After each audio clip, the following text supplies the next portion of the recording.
আসসালামু আলাইকুম viewers, welcome to momos kitchen. সবার খুবই পছন্দের একটি রেসিপি নিয়ে চলে এলাম। আমার আজকের রেসিপিতে থাকছে মাংস দিয়ে তৈরি মুখরোচক বিফ ভুনা খিচুড়ি তৈরি।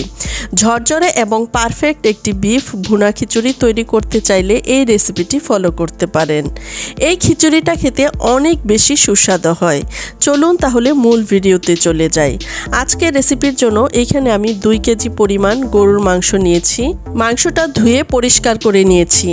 এখন চলে আসলাম চুলায়। এ পর্যায়ে চুলায় একটি প্যানে দিয়ে দিলাম 1.5 কাপ পরিমাণ রান্নার তেল, দিয়ে দিলাম 7-8টি এলাচ, 4 টুকরা দারুচিনি, আর দিয়ে দিলাম 7-8টি লবঙ্গ। এখন দিয়ে দিলাম 2টো তেজপাতাকে টুকরো করে। এখন একটি জয়ত্রী ফুলের টুকরো দিয়ে দিলাম, আর দিয়ে দিলাম একটি বড় এলাচ। গরম মশলাগুলোকে কিছুক্ষণ ভেজে নেওয়ার পর এখন দিয়ে দিলাম 1 কাপ মতো পেঁয়াজ কুচি, আর এই পেঁয়াজগুলোকে সামান্য ভেজে নিচ্ছি। পেঁয়াজগুলোকে আমি একেবারে ব্রাউন কালার করব না, কিছুটা নরম করেই ভেজে নিলাম। এখন দিয়ে দিলাম স্বাদ মতো লবণ। এখন আমি সবগুলো উপকরণকে মিশিয়ে নিচ্ছি। পেঁয়াজটাকে কিছুক্ষণ ভেজে নেওয়ার পর এখন আমি এর মধ্যে দিয়ে দিচ্ছি 2 টেবিল চামচ পরিমাণ আদা পেস্ট, আর দিয়ে দিচ্ছি 2 টেবিল চামচ পরিমাণ রসুন পেস্ট। এখন আমি এই মশলাগুলোকে ভেজে নিচ্ছি। আদা রসুনের পেস্ট কিছুক্ষণ ভেজে নেওয়ার পর এখন আমি এর মধ্যে দিয়ে দিব গুঁড়া মশলা। এর মধ্যে দিয়ে দিচ্ছি হলুদের গুঁড়া 1.5 টেবিল চামচ পরিমাণ, আর দিয়ে দিচ্ছি লাল মরিচের গুঁড়া 1.5 টেবিল চামচ পরিমাণ। তবে ঝালের পরিমাণটা আপনারা আপনাদের টেস্ট অনুযায়ী বাড়িয়ে কমিয়ে দিবেন। দিয়ে দিলাম ধনিয়ার গুঁড়া 2 টেবিল চামচ পরিমাণ, দিয়ে দিলাম জিরার গুঁড়া 1.5 টেবিল চামচ পরিমাণ। এখন আমি এই মশলাগুলোকে একসাথে মিশিয়ে নিচ্ছি, আর মশলাটা যেন পুড়ে না যায় সেই জন্য এর মধ্যে দিয়ে দিচ্ছি পানি। এই পানিটা দিয়ে মশলাগুলোকে আমি 5-7 মিনিট সময় ধরে কষিয়ে নিব। এখন দিয়ে দিলাম 1/2 চা চামচ পরিমাণ গোলমরিচের গুঁড়া। আবারও আমি ভালোভাবে মিশিয়ে নিচ্ছি, আর এরই মধ্যে মশলাটাও কষানো হয়ে গেছে। এখন আমি এর মধ্যে দিয়ে দিচ্ছি আগে থেকে কেটে ধুয়ে পরিষ্কার করে রাখা মাংসগুলো দিয়ে আমি মশলার সাথে ভালোভাবে মিশিয়ে নিচ্ছি। একইভাবে আপনারা চাইলে খাসির মাংস দিয়েও এই খিচুড়িটা তৈরি করে নিতে পারবেন। দেখুন আমি মশলার সাথে মাংসটা ভালোভাবে মিশিয়ে নিচ্ছি, আর মেশানো হয়ে গেছে। এখন আমি ঢাকনা দিয়ে ঢেকে দিলাম। ফিরে আসলাম 5 মিনিট পর, আর এ পর্যায়ে চুলার আঁচ হাই হিটে আছে। দেখুন এর মধ্যে অনেকটাই পানি উঠে গেছে, আর এই পানিটা দিয়ে আমি মাংসটাকে কষিয়ে নিব। আবারও আমি ঢাকনা দিয়ে ঢেকে দিলাম।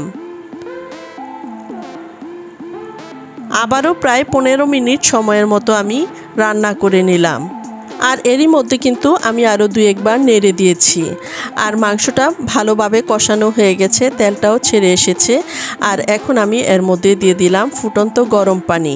আর এখানে ঝোলের পরিমাণটা আপনারা আপনাদের পছন্দ অনুযায়ী ব্যবহার করবেন, কারণ এক একটা মাংস সিদ্ধ হতে এক এক রকমের সময় এবং পানির পরিমাণ লাগে।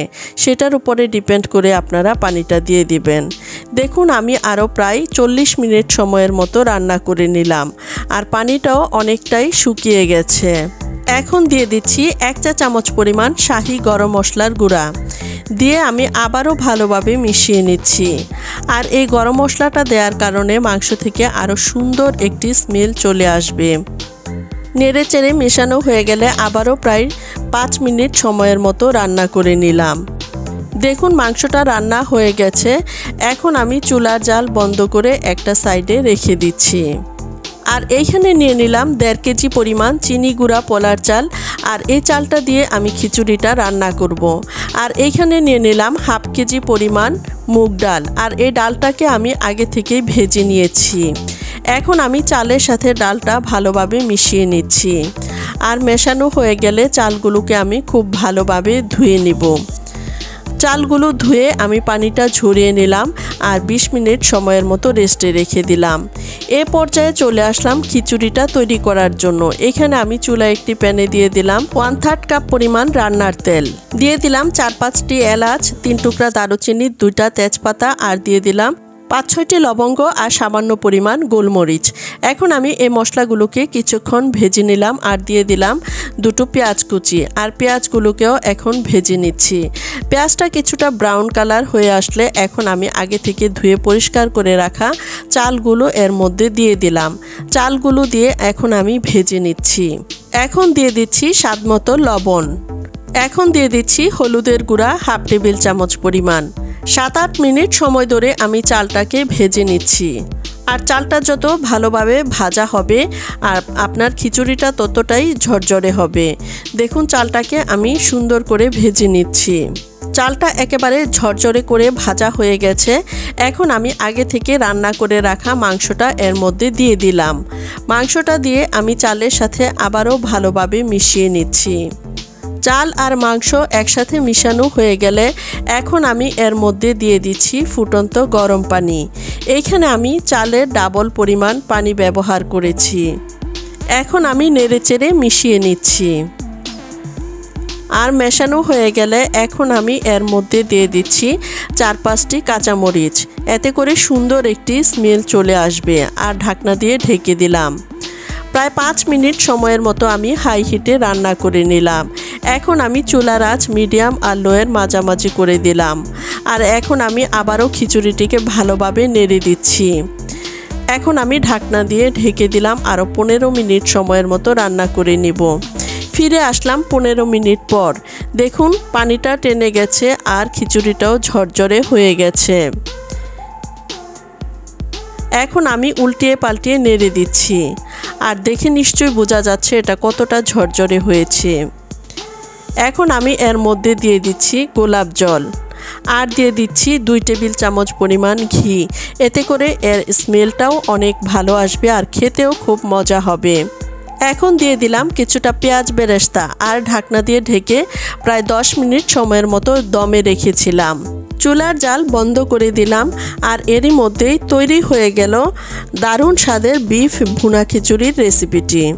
এখন চলে এসেছি গরুর মাংস দিয়ে ভুনা খিচুড়ি সার্ভ করার জন্য। দেখুন কতটা ঝরঝরে হয়েছে। আশা করছি রেসিপিটি ফলো করে তৈরি করে নেবেন। আলহামদুলিল্লাহ বিফ ভুনা খিচুড়িটি বেশ মজা হয়েছে। আশা করছি রেসিপিটি ফলো করে একবার হলেও ট্রাই করে খেয়ে দেখবেন। এর উপরে কিছুটা কাঁচামরিচের ফালি আর পেঁয়াজ বেরেস্তা দিয়ে গার্নিশিং করে নিলাম। আর মাংসটা কতটা সফট হয়েছে হাত দিয়ে ভেঙে নেওয়া যাচ্ছে। এইভাবে বিফ ভুনা খিচুড়ি তৈরি করলে খেতে অনেক বেশি সুস্বাদু হয়। আর দেখে নিশ্চয়ই বোঝা যাচ্ছে কতটা ঝরঝরে হয়েছে। আশা করছি আমার আজকের এই ভিডিওটি আপনাদের অনেক বেশি ভালো লেগেছে। আমার আজকের এই ভিডিওটি যদি ভালো লেগে থাকে লাইক কমেন্টস এবং শেয়ার করতে ভুলবেন না। আর ইতিমধ্যে আমার চ্যানেলটি যারা সাবস্ক্রাইব করেছেন তাদেরকে জানাই অসংখ্য অসংখ্য ধন্যবাদ। এখনও আমার চ্যানেলটি যারা সাবস্ক্রাইব করেননি প্লিজ আমার চ্যানেলটি সাবস্ক্রাইব করে পাশে থাকবেন এবং পাশে থাকা বেল আইকনটি ক্লিক করে দিবেন।